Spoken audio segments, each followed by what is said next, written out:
What's going on, guys? SW and Laser 3 here, back again with another video. We're gonna be doing top 10 awesome things in Star Wars Battlefront. And Frankie Doodle, another YouTuber, actually did a video about this a couple days ago, so hopefully I'll remember put that one in the description. You guys can check that one out. But I made the top 10 worst things in Star Wars Battlefront, so I wanted to make a top 10 awesome thing to remind you guys that the game is really cool. And even though there are a lot of flaws, there are a lot of good things about it too. And the Star Wars Battlefront 2 trailer, I think, is supposed to come out like April 15th. That just got released, and I don't know if they're going to stick with that name of just Star Wars Battlefront 2, but we'll see. But anyway, on to my top 10. Here we go. So at the number 10 spot, I put the companion app. So if you guys don't know what that is, it's pretty much just an app. I have it on my iPhone. I'm sure you can download it on like Galaxy or whatever, or Samsung. Pretty sure it's the same thing. But it pretty much just gives you all your stats and just shows you how you've done in the game. Pretty much the whole time you've played it. I checked some of my stuff. Like, you can check, I have like 673 hours and 97,000 total kills. And my most kills with the hero is Pancake Face with 4,500. And for the Imperials, my most kills with the hero is actually not Boss. It's actually a Boba Fett with 2,800. So that's pretty cool. I'm happy it's not Boss because I'm not a sweaty nerd. I have 9,500 kills with the Pulse Cannon, so I'm going to try to get that to 10,000. But the companion app is pretty cool, and you guys can go look at some of your stats if you guys don't have that app. And that's number 10 thing I like about this game. At the number 9 spot, I put friends. Just people like, and I'm probably gonna forget everybody, but just like Boss Status, and I play with Lord Vader a lot, and Star Wars Battlefront Jess, and Battlefront Gaming Dog, and Bumblebee, and I just put those a whole bunch of people, and just a whole bunch of pancakes, man. These pancakes are awesome, and so at the 9 spot, I just put friends that play this game. They're pretty cool. At the number 8 spot, I put just all the different loadout combos you can use. Just like mixing guns with different star cards and stuff. And I also mix this one with customization, like the Imperial Officer, and my favorite is the Death Star Trooper, obviously. And just like Rebel X-Wings. And just allowing my Pancake to wear Bespin uniforms and stuff. That was a really cool switch and addition for the game, and I was really happy they put that one in there. So at 8, I put different loadout combos, switching things up, and customization.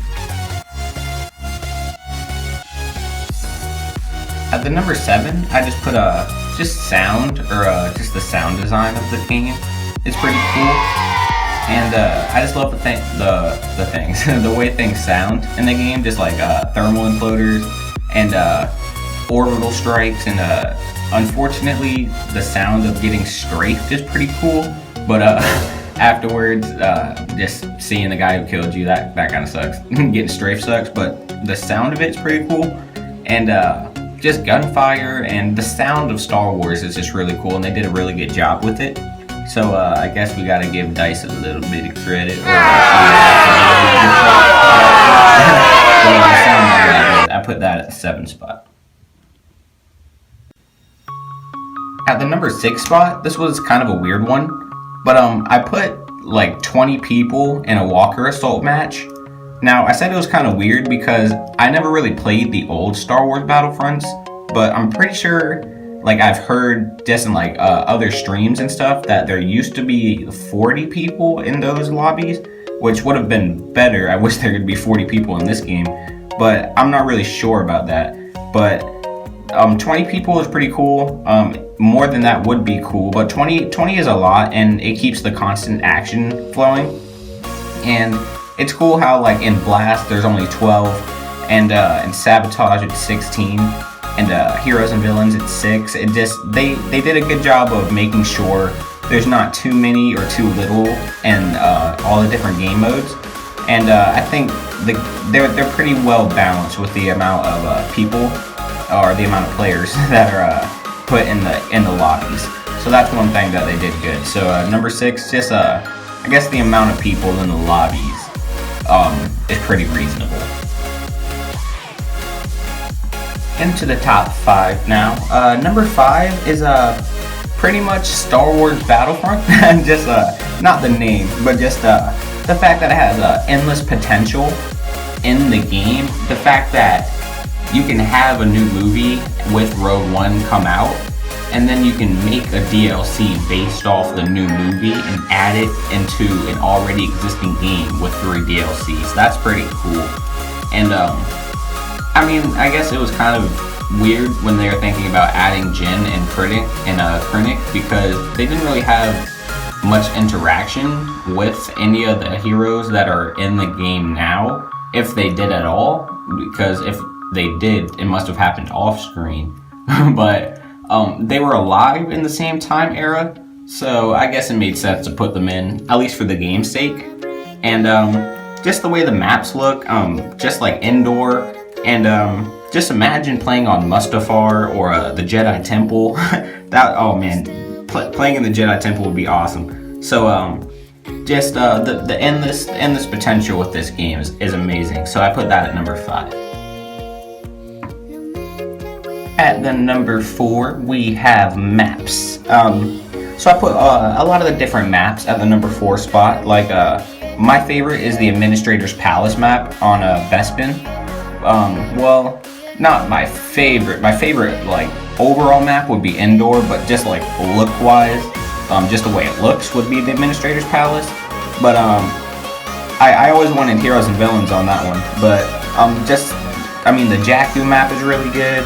And when you think of having guns like the E11 and Krennic's gun and the DLT sniper gun and even the bow rifle, I mean, they're all 4 of those are different guns. And when you have maps that allow you to do good with all 4 different types of those weapons, I guess it means that they did a pretty good job. I'll give them credit for that. So at the number 4, I put the maps. Top 3 now. At the number 3, I put the community. Just the community of Star Wars Battlefront.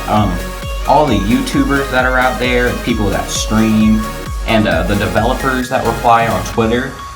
It really helps make the game grow, and we're able to get, in a way, what we want.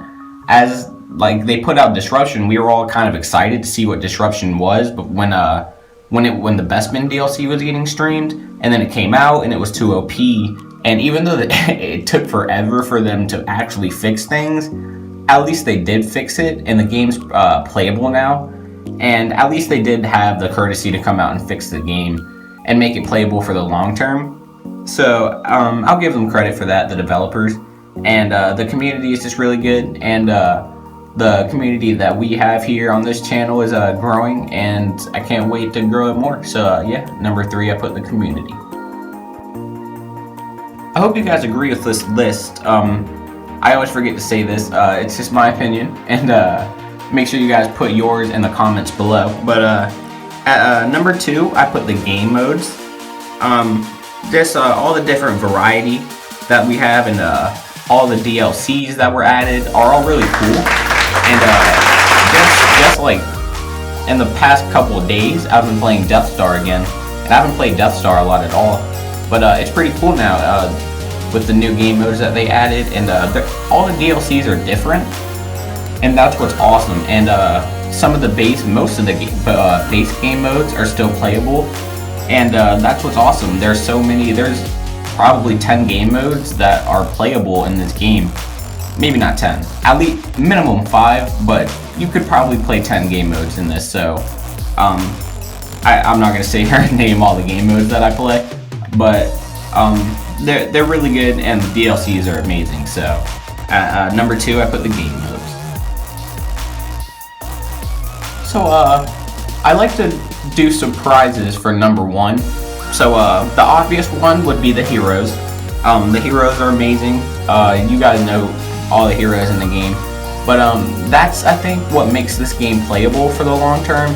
Is just, even though getting the hero pickup, the way it's put out, is, pretty dumb, how it's just randomized. But that's what makes it fun, is finding the hero pickup never gets old. And having that hero selection screen is really fun, and knowing that you're going to be able to make a difference in the battle, or at least you'll have the opportunity to, is really cool. And also splitting and emotes.